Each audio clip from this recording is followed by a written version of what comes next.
Hello everyone and welcome to Sunburned. Albino dissects negative comments he received on his Elden Ring DLC boss ranking. Every time a boss ranking hits 100,000 views, I comb through the comments and pick out some choice word bites to respond to. Whether they're insulting, incorrect, or ill-advised, let's bring out some heat. After Heartache writes, was on board till bro was trashing the Radon fight. Bro's just mad 'cause bad. I'd like to take this opportunity to talk about skill scaling in FromSoft games in regard to the seemingly ever-increasing barrier of entry that stands in the way of players of these games' ability to be known as good with a U. Think about where we're at in Souls game history. Back in the day, the hardest bosses would swing like once or twice per combo and then give you plenty of time for a counterattack, and beating them was considered an ultimate triumph. The Nameless King in Dark Souls 3 was in a league of his own before the game's DLC came out, purely because he pioneered the reactive AI that now inhabits every single Elden Ring boss who chooses what to do based on frame 1 reactions to your button presses. If you've played against a Crucible Knight or a Godskin Apostle and you're standing at mid-range, you know they don't do their thrust or their fireball until the second you press the Estus button. You have noticed this. Elden Ring is objectively the hardest Souls game as far as boss design is concerned, and Radon as the final encounter of the DLC is the hardest boss in Souls game history. So if you struggle, but ultimately overcome the hardest boss in Souls game history, are we really gonna have disingenuous retards still out here calling you bad? Apparently yes. It's always the top 1% of Souls veterans calling the top 2% bad. Like, get some fucking perspective, man. You cannot beat a boss after hours of toiling and then immediately start earnestly acting like it was easy the whole time. Assuming this dude even has the credentials could very easily just be a guy who hasn't even gotten to the boss yet, just watched someone spend 19 hours trying to beat him naked and came to the brain-dead conclusion that it must be easy then. I know you were slack-jawed the whole time with a little drool coming out of your mouth. You probably had to go like 4 times to suck it back up into your deep-ass throat. 50% of Elden Ring players haven't even beaten base game Radon, but we're bad if we think resurrected gay loverboy Radon is hard. Get a grip. Take a step back and remember what we all go through playing these games, and let's move the get good goalposts back a few miles. Tyler-JX6MR writes, this list is so god-awful, I beat Dancing Lion first try. Skadu Avatar took me a lot of times. The most so far. Even more than Mesmer. What were you, blessing level 2? You have to try to die against the Avatar if your blessing level is anything substantial. I know because when I was collecting footage of the fight, the first time I battled him, I got hit by every single attack multiple times, and I still could have easily killed him, but I decided that footage would make me look terrible, so I let myself die and redid it with only marginally better results. I dodged 20% of the attacks all told, and still easily won because he just doesn't do much damage, and every hit to his head demolishes him. I don't understand a world existing in which you have a harder time with Skadu Tree Avatar than Mesmer, a dude whose attacks you actually have to not get hit by in order to win. You must have done shit hella out of order. It was probably blessing level 9 or something when you first tried Dancing Lion, if we even grant that happening. My list is great if you played the game exactly the way that I did, but if you fought the Avatar at level 5 and the Dancing Lion at level 20, then I'm sure things definitely start to skew a bit different for people. Brandon Fry 2902 writes, fun fact, this was actually the easiest Souls-like DLC ever released. Radon as a final boss is such a slap in the face. Biggest waste of $40 over ever spent on a FromSoft game.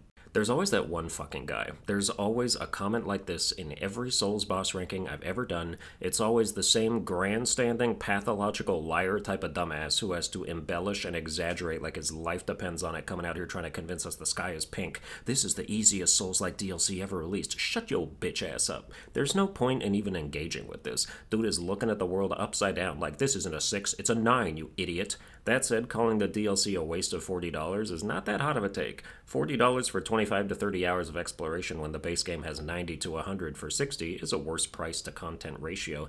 Is it still much better than what you get from most other games for 40? Yes, but judged by its own standards, you can see how someone would arrive at that conclusion. The problem is his conclusion is based off the hardest boss in Souls game history being too easy, so it's less agreeable. Also, I just need to point out that biggest waste of $40 ever spent on a FromSoft game makes no sense when no other FromSoft content has ever been $40. Hooked on Phoenix 3112 writes, dude, you have the charisma of a field of dead grass, which really doesn't play well with the jokes your 10-year-old brother wrote for you. Maybe I'll check and see if Watch Mojo has a ranking I can watch with the mute off. Ooh, bad taste alert. As someone 10 times better at jokes than you, allow me to critique your has the charisma of a field of dead grass bit. Short answer, it sucks. You thought you cooked, but the microwave said please press start. You would be hard-pressed to scroll the comments of my boss ranking for more than 2 seconds without finding someone who specifically praised one or all of the jokes I put in it, unlike you, who has undoubtedly received little to no positive validation throughout the course of your probably unimportant life. Do you make anyone's day better by being around? It's hard to imagine someone looking at your beginner level of unearned snark and saying, "I'm glad I know that guy. He's got something to offer." I say this as someone who was probably more like you when I was 14. Give it some time, dude. Watch a lot of comedians, maybe check out a few more of my videos. You'll eventually sponge enough pattern recognition and metaphorical literacy to craft a burn that actually hits. Kermfs writes, Scatutry Avatar not being here is crazy. This isn't a negative comment, but I always have to put one of these in these videos to show that yes, this still happens. People say I missed a boss that is literally in the video. I saw several of these when I looked for multiple different bosses that were in fact in the video, or bosses that I said at the beginning I wasn't going to put in because they were clones of base game bosses. Yeah, there were people wondering where some clones of base game bosses were, and that's okay. You got my video on in the background while you burn your daily stamina in whatever gacha game you're playing, or while you're scrolling TikTok and permanently crippling your attention span to the point where you can't even watch 22 minutes of an anime episode without being on your phone, missing a third of the dialogue, and then wondering why you don't like the anime as much as everyone else does. Unrelated tangent, but if you are trying to consume art like a movie or TV, or even watching a game cutscene, put your phone down, man. Focus on one thing for a bit. You'll be surprised at how much more impactful stuff is when it can penetrate the dense fog of your otherwise split attention. Benkia writes, funny your comment about artificial difficulty in an artificial world. I have never seen someone so falsely assured that he cooked. This dude probably looks like that one UK politician with the giant head everyone's making fun of. Only a cranium so bulbous could have concocted that deep of a thought. That's something Megamind would say on an ayahuasca trip. The kicker, though, is the grammatical error saying a artificial world. That just betrays it as the musings of a 15-year-old remedial English student. Artificial difficulty? The whole game is artificial, man. Yeah, everyone but you knows what we mean when we say that. It's difficulty achieved by lame or bullshit means rather than an actually good earned challenge. And in this instance, I'm just referring to the carpet bombing of light beams that goes on in Radahn's second phase.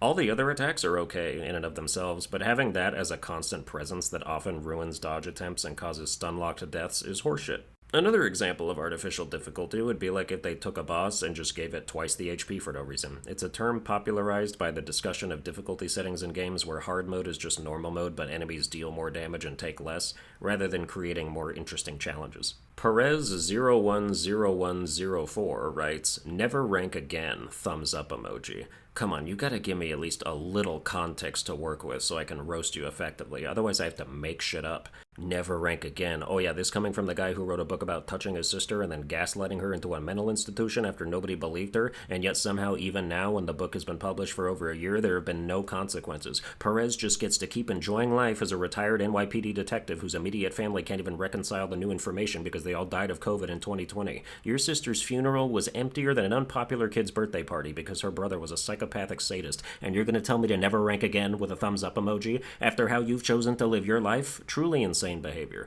These are the people who leave negative comments on my videos. It boggles the mind how they could be so unhinged. STWBF2729 writes, Rakshasa is a woman with multiple personality disorder, because I only saw one dude in that fight. Also, the boss is a nondescript NPC character in a suit of armor with 0 female traits on display. If an obscure character's gender is locked behind an item description, I simply do not give a shit. Rakshasa is a woman, and? Does that change your whole perspective of the fight? Are you Adam Sessler about to write a blog post about how it's misogynistic to kill her? I don't understand the autism involved in correcting people about the genders of the most irrelevant characters. Like a main character, sure. If I said Mikola was a chick, like I spent about 30 seconds questioning during the first cutscene I saw of him, then by all means hit the spurg note and set the record straight. But some things are so trivial, they do not require pursuit. You feel me? Jose Thomas Campos Rob Ladano 4618 writes, and I wanted to skip this one because it's just so much nonsense, but he writes, thank you, Miyazaki, for exposing the Souls community for being a bunch of noobs who chug Estus for a living. Look at that gameplay. Man is face-tanking like a boss. I am let me solo them.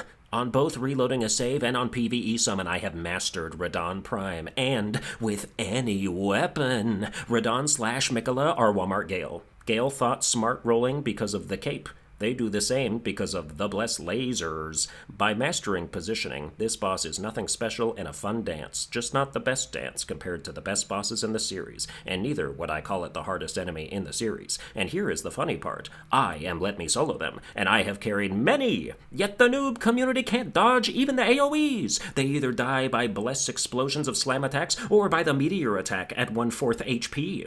Like, seriously, if you're going to get carried, at least use protection talismans to survive the AoEs.